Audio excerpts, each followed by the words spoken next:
نام محمد علی ہے اور میں اس نام سے فیمس ہوں کہ میں عمران خان صاحب کا لٹل سولجر ہوں. اور میرا عمران خان صاحب سے سوال یہ تھا کہ دیکھیں دنیا کے سب سے پہلے لکی پیرنٹس وہ تھے حضرت عبداللہ رضی اللہ تعالیٰ عنہ اور حضرت آمنہ رضی اللہ تعالیٰ عنہ، کہ ان کو اللہ تعالیٰ نے حضرت محمد صلی اللہ علیہ وآلہ وسلم جیسے بیٹے سے نوازا.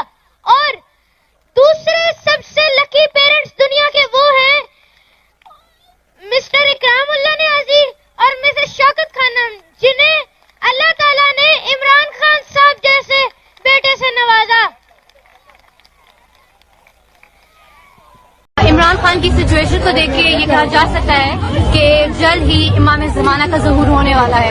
ان کے ساتھ بھی شہدائے کربلا کی جو ہمیں آپ نے دیکھا کربلا میں جیسے ہوا ہے، ایگزیکٹ ویسا ہی ہمارے عمران خان کے ساتھ ہوا ہے اور ہم ان کے ساتھ ہمیشہ رہیں گے مرتے دم تک. بسم اللہ الرحمن الرحیم.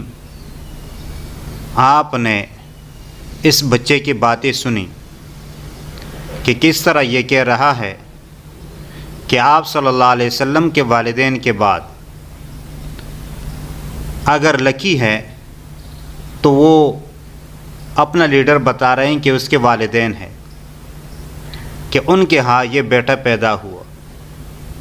میں یہ پوچھنا چاہتا ہوں کہ کیا صحابہ کرام کے والدین لکی نہیں تھے؟ کیا ائمہ اربعہ اسی طرح محدثین کے جو ائمہ کرام ہیں کیا ان کے والدین خوش قسمت نہیں تھے؟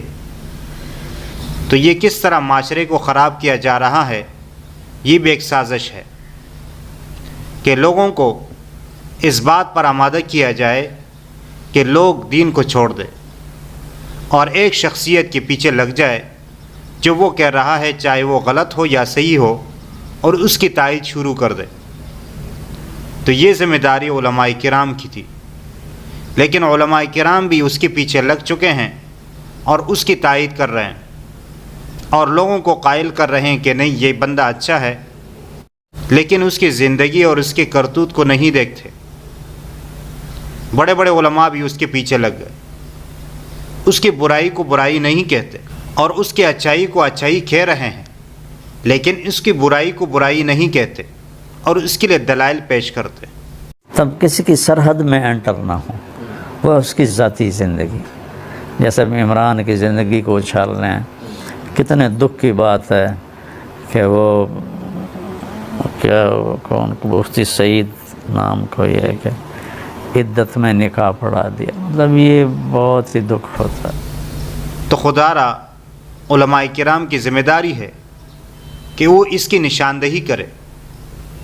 میں ان علماء کرام سے بھی کہتا ہوں جو کہتے ہیں کہ یہ بندہ اچھا ہے اور اس میں خوبی ہی خوبی ہے، تو آپ بتائیں ان کے اندر جو نقائص ہیں، جو بری باتیں ہیں، ان کی بھی وضاحت کرے اور ان کو مشورہ دے کہ آپ کے اندر یہ بات غلط ہے، یہ بات غلط ہے، لہٰذا آپ یہ بات جو ہے اپنی زندگی سے نکال دیں. کیا دین کے اندر صرف یہ ہے کہ امر بالمعروف ہو؟ دین کے اندر نہی عن المنکر بھی ہے کہ لوگوں کو برے کاموں سے روک لے اور اچھائی کا حکم دے.